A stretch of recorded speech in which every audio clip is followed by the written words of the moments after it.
Jangan lupa like, comment, and subscribe channel YouTube TVRI Bengkulu dan nyalakan lonceng notifikasinya.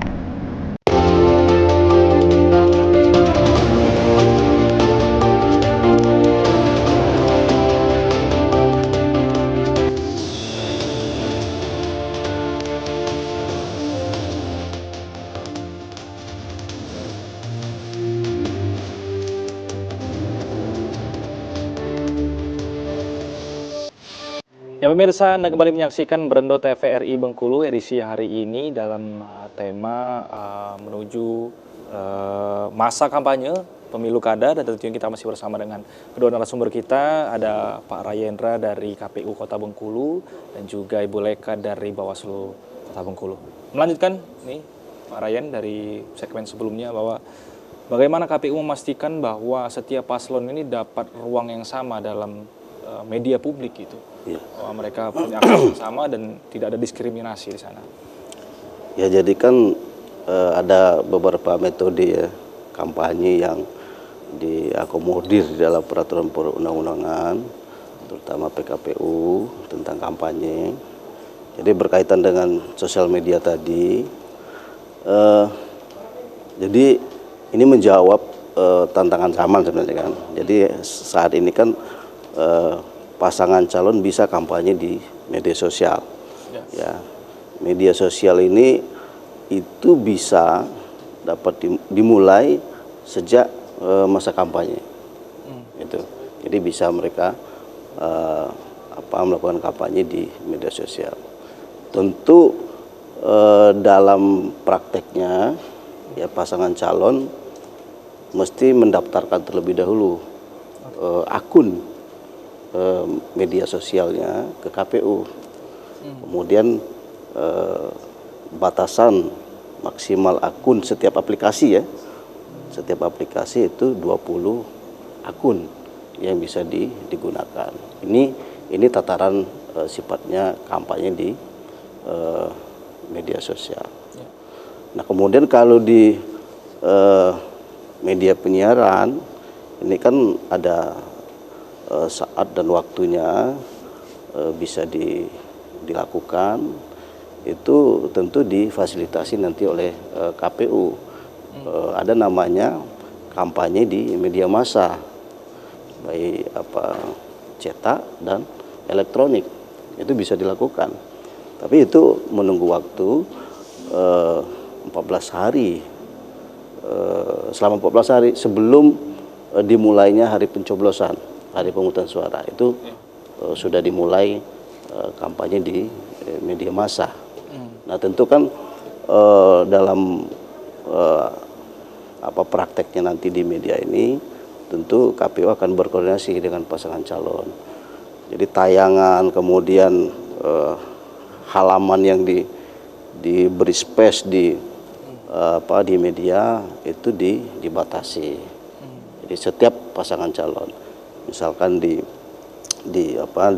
radio diberi kesempatan 60 detik misalkan, ada itu diberlakukan sama, atau di media TV itu diberikan kesempatan selama 30 detik.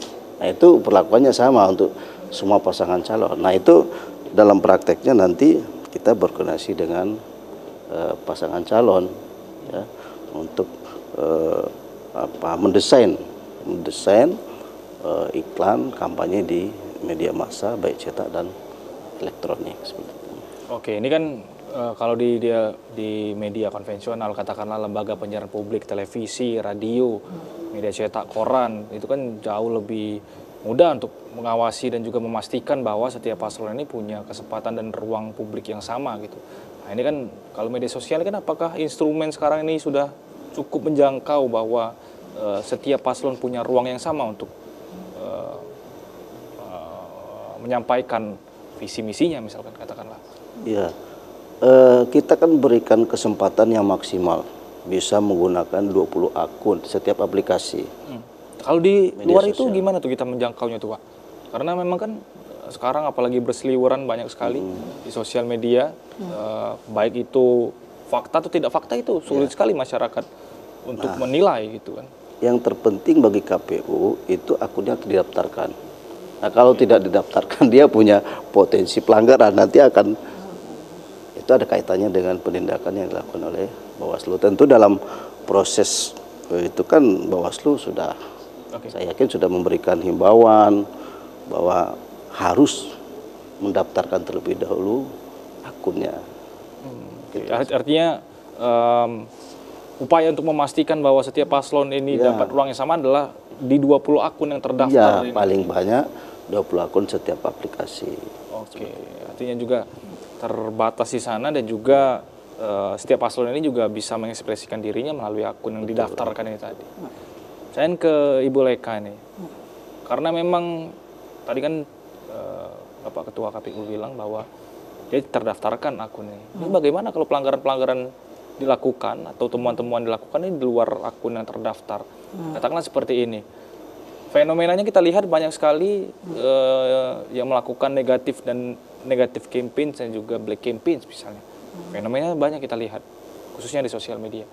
Tapi penindakan terhadap hal tersebut masih sangat minim. Nah itu alasannya karena apa? Apakah karena instrumen hukumnya sulit untuk menjangkaunya kah? Ataukah sulit dalam tahapan pembuktiannya kah? Atau seperti apa sebenarnya? Sejauh ini ya di periode saya, walaupun kemarin di pemilu juga sekarang itu sulit itu orang yang melakukan pelaporan.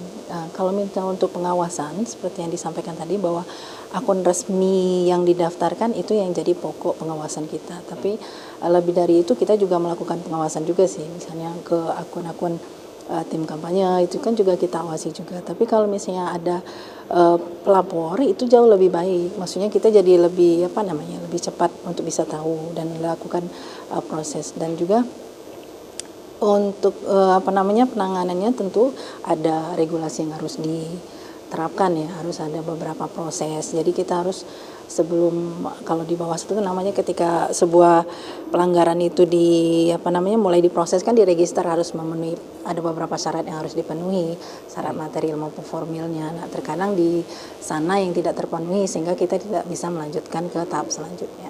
Oke, karena seperti ini Ibu.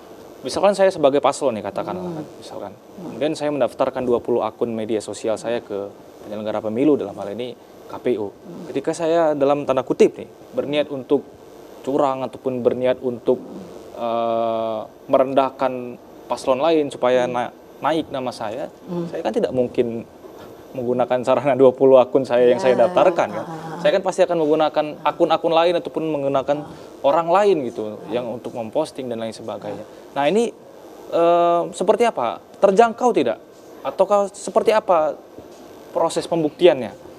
Seseorang paslon ini dapat dikatakan dia ini melanggar, dia ini tidak melanggar. Nah itu yang mungkin masih abu-abu di tengah-tengah masyarakat. Iya, seperti ini sampaikan bahwa di 20 akun yang didaftarkan tuh pasti semuanya sopan-sopan tuh. Iya. Tidak ada yang melakukannya. Paling ucapan-ucapan besar biasanya isinya. Dan sebagainya kayak gitu. Nah, untuk akun-akun yang ibarat kata ininya lah ya, buzzer juga itu. Tentunya ada proses kita bekerja sama itu dengan stakeholder tadi. Tentunya cyber di Polres punya tenaga IT yang luar biasa bisa melakukan proses pembuktian tersebut. Ada beberapa proses yang harus kita kita lakukan untuk bisa melakukan pembuktian itu. Oke, berarti bisa disimpulkan bahwa memang sulit untuk mencari orangnya siapa dan membuktikan bahwa siapa pelaku dari dibalik siapa yang melakukan negatif dan juga black campaign. Tentu memang sulit, tapi kita tentunya berusaha juga untuk bisa melakukan pembuktian itu sampai proses mentok gitu, baru kita bisa membuktikan ini pelanggaran atau tidak. Misalkan harus ada prosesnya dilakukan. Oke, katakanlah misalkan ada 3 paslon nih Ibu, paslon A, paslon B, paslon C nih. Ketika paslon A dan paslon B ini dijelek-jelekkan, apakah sudah pasti paslon C yang melakukan? Oh, kita harus proses dulu, itu harus dilihat dulu kan, harus dibuktikan dulu akun yang menjelekkan paslon A atau B ini tadi apa benar memang punya C, itu kan kita harus buktikan dulu dengan ya itu tadi kita kerjasama dengan IT dengan Cyber Polres dan juga Pak Vino tadi ada bedah dulu itu akun itu benaran akun resmi atau akun bodong, atau misalnya siapa di balik apa namanya akun ini, siapa dia ini orangnya siapa. Nah itu kan bisa nanti kita selidiki kembali. Oke, berarti kalau dia akun fake atau akun palsu, akun bodong nih katakanlah, berarti tidak bisa dibuktikan bahwa ini adalah siapa di belakangnya gitu. Bukan tidak bisa, Sederhananya seperti itu. Bisa saja. Tentunya harus ada proses-proses yang dilewati.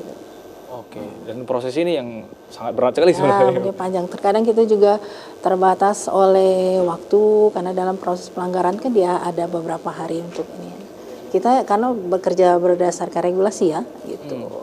Oke, karena kompleksitas dalam sosial media sekarang yang perkembangan teknologi juga sangat luar biasa sehingga instrumen hukumnya ini mungkin yang keteteran untuk mengejar perkembangan teknologinya. Semakin menarik pembahasan kita akan lanjutkan nanti di segmen selanjutnya, kita akan jeda terlebih dahulu. Pemirsa jangan kemana-mana, tetap di Brendo TVRI Bengkulu.